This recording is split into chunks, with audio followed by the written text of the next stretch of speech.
My name is Dick Boak. I worked for Martin Guitars for 42 years, had a fantastic career. Started out as a design draftsman and gradually moved through many different jobs, ending up in artist relations, where I had the privilege of collaborating with some of the greatest artists of our time. This is the first episode of a video series about signature model artists and Martin's collaborations with over 100 different artists. This is my signature story.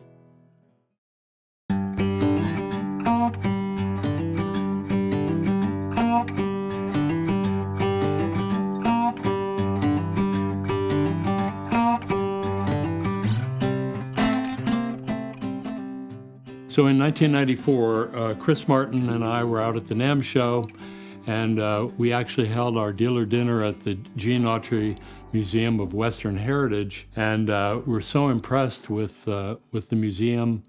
On display they had Gene Autry's Martin guitar, the very first D45 made, and it was Chris's idea and proposal to Gene Autry to replicate that guitar as a limited edition. This was in fact really the first of the artist's signature models. It was successful. We made, I think, 66, something like that, of the Gene Autry model. They weren't cheap. They were, I think, $25,000, and top-of-the-line style 45s. Upon that success, Eric Clapton had been really popular for his Unplugged series on MTV, and everybody was asking about the guitar that Eric was playing. He was actually playing a 1939 0042, a beautiful vintage guitar, and it was a model that we weren't making anymore. I actually received so many phone calls about the instrument that I went into Chris Martin's office and asked him if he would approve my contacting Eric and suggesting a signature model collaboration. The intent in doing the signature model with Eric was to replicate that guitar more or less. That's how everything started with Eric.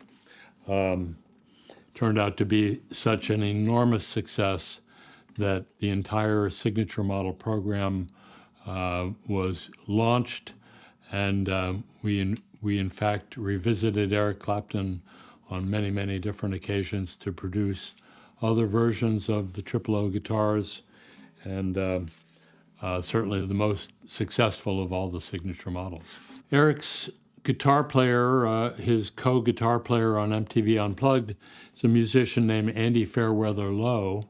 And Andy, on that show, played a different model that had hexagon inlays and somewhat different specifications.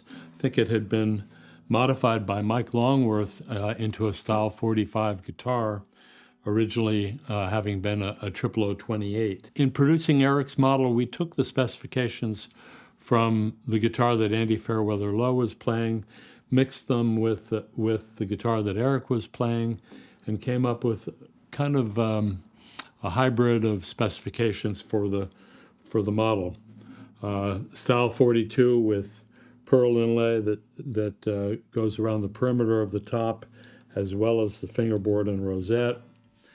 Eric's signature at the last fret. Snowflake inlays on the fingerboard, as well as the bridge. The standard style 45 CF Martin on the headstock. Everything else is fairly straightforward. Style 42, Indian rosewood with Sitka spruce.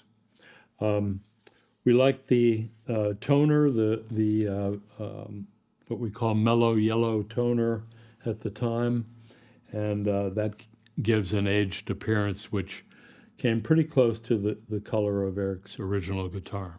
This model was 461. There were 461 guitars made, plus a couple of prototypes. The reason for 461, of course, is Eric's groundbreaking comeback album, 461 Ocean Boulevard. I always liked the idea of trying to find a number that was significant or important to the artist. I went through all of his albums and all of the song titles and landed on 461 Ocean Boulevard as kind of the perfect number for the edition. It was a lot of guitars. Our sales manager didn't think we could ever sell that many guitars. It had never been done before, really. We went to the trade show, the NAMM show, and introduced the model, and I think in the first 2 hours, the entire 461 guitars were sold. It was really groundbreaking, and it really set the stage for all of the future projects. What Eric liked about the Triple O guitar is the short scale. The short scale is about half an inch shorter than the longer scale Martin guitars, 24.9 inches. The shorter the string length, the more flexible and bendable the notes.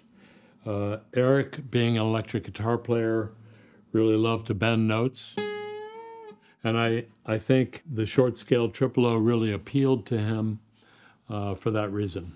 The challenges surrounding signature models often are involved with the contractual arrangements. It's really important to get things in writing, and it was always my intention to not have contracts be cumbersome, to have them be short and sweet. As a matter of fact, I like the idea of a half a page contract and more or less just a written version of our handshake agreement. From the very start, the royalties from signature model projects, starting with the Eric Clapton project, were intended to go to charities of the artist's choosing.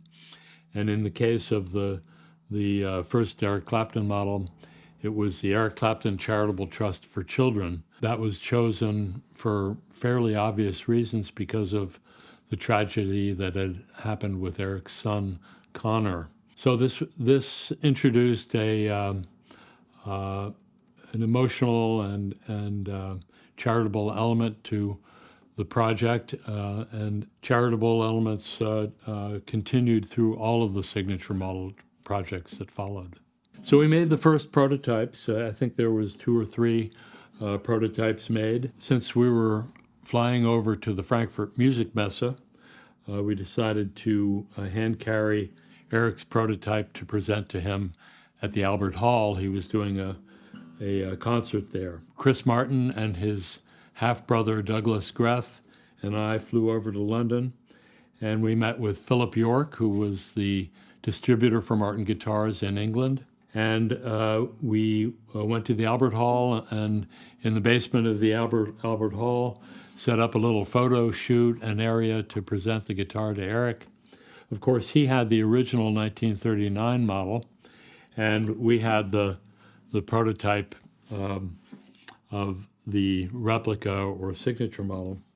And so we got some great photographs that day, and presented the guitar to Eric. And in fact, he played it that night at the Albert Hall. The interesting thing about Eric Clapton is that he's a fairly quiet and private person.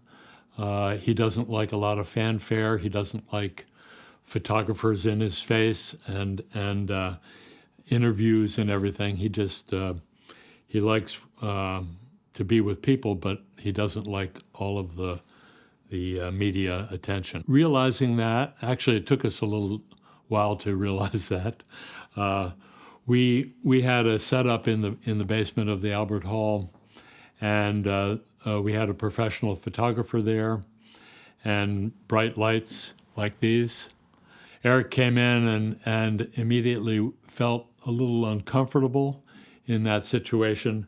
That was a good lesson for me because I realized that each of the artists that we deal with has a different capacity to put up with media attention and photography and fanfare. We got through that with Eric. He was a little uncomfortable, but we got through that at the Albert Hall. And all my successive interactions with Eric Clapton, we always took into consideration his general distaste for the media. Because there was still pent-up demand after the 461 initial guitars that we issued, there were still thousands and thousands of players that really wanted an Eric Clapton guitar. I actually had a couple of conversations with Eric about it, and I decided to prototype a what I called a poor man's Eric Clapton guitar. In fact, it was a 00028 EC, had simple herringbone around the perimeter of the top instead of pearl inlay. Just a scaled down model, but the tonal aspects were identical to the higher price model. So the intent of the 000 was that it would be a special edition instead of a limited edition. Limited edition had a fixed number, 461 guitars, no more could be made. A special edition was numbered in sequence, number 1, number 2, number 3, number 4, etc., but without a specific total, so that if it was extremely popular, we could keep going. And boy, did we keep going. We made thousands and thousands of the Eric Clapton 00028 EC model. It was certainly one of the most popular, if not the most popular, artist edition ever done. We continued to offer different models, some nationally and some in collaboration with our Japanese distributor, Kurosawa.